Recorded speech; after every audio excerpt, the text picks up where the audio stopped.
महाभारत के मुताबिक श्री कृष्ण ने सबसे बड़े धर्म युद्ध महाभारत में अपने शिष्य अर्जुन को कुछ उपदेश दिए थे, जिससे उस युद्ध को जीतना अर्जुन के लिए आसान हो गया था।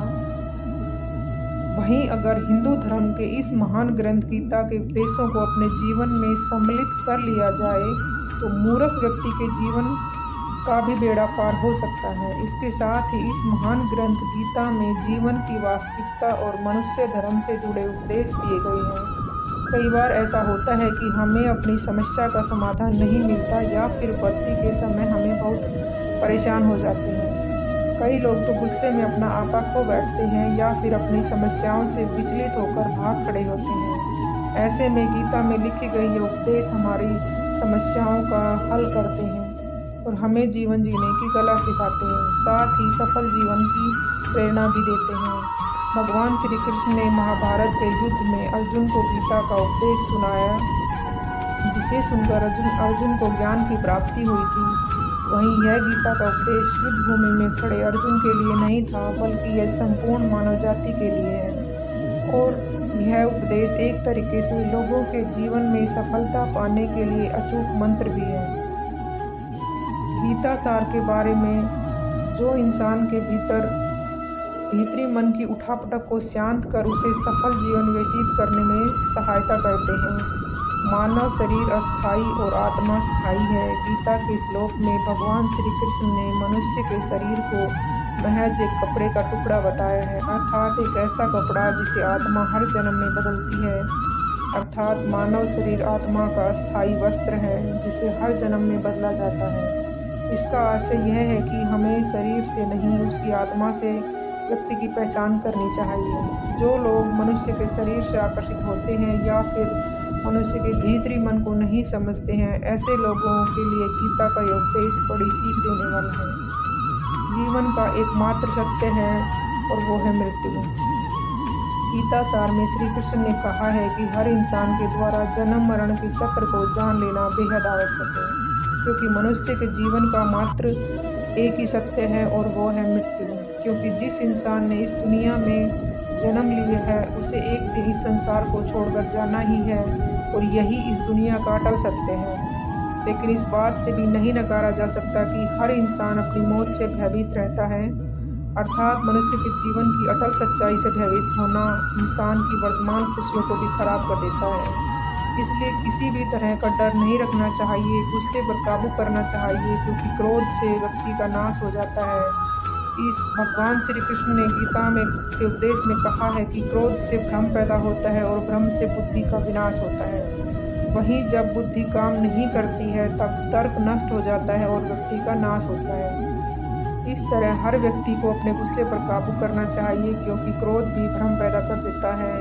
इंसान गुस्से में कई बार ऐसे काम करते हैं जिससे उन्हें काफ़ी हानि पहुंचती है। वहीं अगर क्रोध पर काबू नहीं किया गया तो इंसान गलत कदम उठा लेता है। वहीं जब क्रोध की भावना इंसान के मन में पैदा होती है तो हमारा मस्तिष्क भी सही और गलत के बीच का अंतर करना छोड़ देता है। इसलिए इंसान को हमेशा क्रोध की हालातों से बचकर शांत रहना चाहिए, क्योंकि गुस्से में लिया गया फैसला इंसान को गहरी क्षति पहुंचाता है।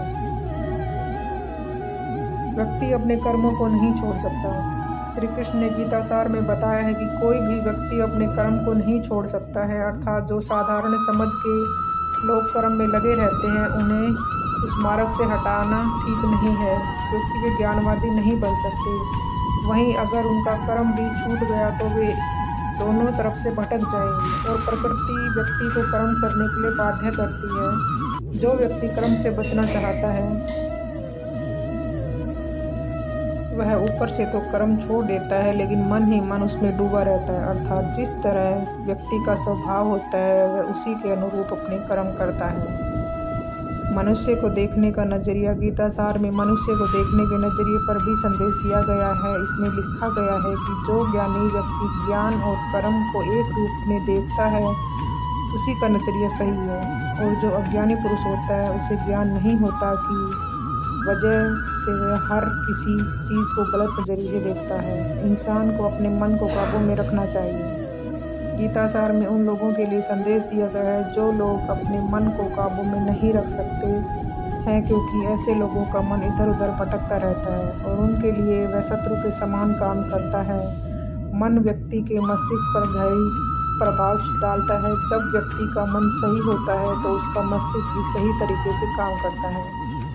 गीतासार में यह भी उपदेश दिया गया है कि मनुष्य को पहले खुद का आंकलन करना चाहिए और खुद की क्षमता को जानना चाहिए, क्योंकि मनुष्य को अपने आत्मज्ञान की तलवार से काटकर अपने हृदय से अज्ञान के संदेह को अलग कर देना चाहिए। जब तक मनुष्य खुद के बारे में नहीं जानेगा तब तक उसका उद्धार नहीं हो सकता। मनुष्य को खुद पर विश्वास करना चाहिए। श्रीमद् भागवत गीता में श्री कृष्ण ने उपदेश दिया है कि हर मनुष्य को खुद पर विश्वास रखना चाहिए, क्योंकि जो लोग खुद पर भरोसा करते हैं वह निश्चय ही सफलता हासिल करते हैं। वही इंसान जैसा विश्वास करता है वैसा ही बन जाता है। अच्छे कर्म करें और फल की इच्छा ना करें। जो लोग कर्म नहीं करते हैं और पहले से ही परिणाम के बारे में सोचते हैं, ऐसे लोगों के लिए गीता सार का यह उपदेश बड़ी सीख देने वाला है। इसमें श्री कृष्ण ने कहा है कि इंसान को अपने अच्छे कर्म करते रहना चाहिए और यह नहीं सोचना चाहिए कि इसका क्या परिणाम होगा, क्योंकि कर्म का फल हर इंसान को मिलता है। इसलिए इंसान को इस तरह की चिंता को अपने मन में जगह नहीं देनी चाहिए कि उसके कर्म का फल क्या होगा या फिर किसी काम को करने के बाद वह खुश रहेगा या नहीं। कर्म करने के दौरान इंसान को इसके परिणाम के बारे में बिल्कुल भी चिंता नहीं करनी चाहिए और किसी भी काम को चिंता मुक्त होकर शुरू करना चाहिए। मनुष्य की इंद्रियों का संयम ही कर्म और ज्ञान का निचोड़ है।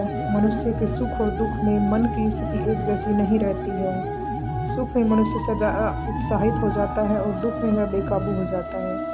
इसलिए सुख और दुख दोनों में ही मनुष्य के मन की समान स्थिति हो, इसे योग ही कहा जाता है। वहीं जब मनुष्य सभी सांसारिक इच्छाओं का त्याग करके बिना फल की इच्छा के कोई काम करता है तो उस समय वह मनुष्य योग में स्थित कहलाता है। और जो मनुष्य मन को वश में कर लेता है उसका मन ही उसका सबसे अच्छा मित्र बन जाता है। लेकिन जो मनुष्य अपने मन को वश में नहीं कर पाता है उसके लिए वह मन ही उसका सबसे बड़ा दुश्मन बन जाता है। वहीं जो मनुष्य अपने अशांत मन को वश में कर लेता है उसको परमात्मा की प्राप्ति होती है। और जिस मनुष्य को ज्ञान की प्राप्ति हो जाती है उसके लिए सुख दुख सर्दी गर्मी और मान अपमान सब एक समान हो जाते हैं। ऐसा मनुष्य स्थिरचित और इंद्रियों को वश में करके ज्ञान द्वारा परमात्मा को प्राप्त करके हमेशा संतुष्ट रहता है। खुद पर भरोसा रखें और अपने लक्ष्य को पाने के लिए लगातार प्रयास करें। गीतासार के इस उपदेश को अगर कोई भी व्यक्ति अपने जीवन में पालन करे तो निश्चय ही वह एक सफल व्यक्ति बन सकता है। जो लोग पूरे विश्वास के साथ अपने लक्ष्य को पाने का प्रयास करते हैं वह निश्चय ही अपने लक्ष्य को पा लेते हैं। लेकिन मनुष्य को अपने लक्ष्य को हासिल करने के लिए लगातार चिंतन करते रहना चाहिए। भगवान श्री कृष्ण ने गीतासार में कहा है कि लोगों को तनाव से दूर रहना चाहिए, क्योंकि तनाव इंसान को सफल होने से रोकता है। गीता में श्री कृष्ण ने यह उपदेश दिया है कि अपने काम को पहले प्राथमिकता दें और पहले अपने काम को पूरा करने की कोशिश करें, तभी दूसरे का काम करें। क्योंकि जो लोग पहले अपने काम को नहीं करते हैं, दूसरे का काम करते रहते हैं, वे लोग अक्सर परेशान रहते हैं। लोक में जितने देवता हैं सब एक ही भगवान की विभूतियाँ हैं। श्रीमद् भागवत गीता में भगवान श्री कृष्ण ने यह भी उपदेश दिया है कि सब एक ही भगवान की विभूतियाँ हैं। जो लोग भगवान के अलग अलग रूपों की पूजा करते हैं और उनकी अलग अलग शक्तियों में भरोसा रखते हैं, ऐसे लोगों के लिए यह जान लेना बेहद ज़रूरी है कि सभी एक ही भगवान की विभूतियाँ हैं। मनुष्य के अच्छे गुण और अवगुण भगवान की शक्ति के ही रूप है। इसका सार यह है कि लोक में जितने देवता हैं सभी एक ही भगवान की विभूतियाँ हैं। वहीं कोई पीपल को पूज रहा है तो कोई पहाड़ को, कोई नदी या समंदर को। असंख्य देवता हैं जिनका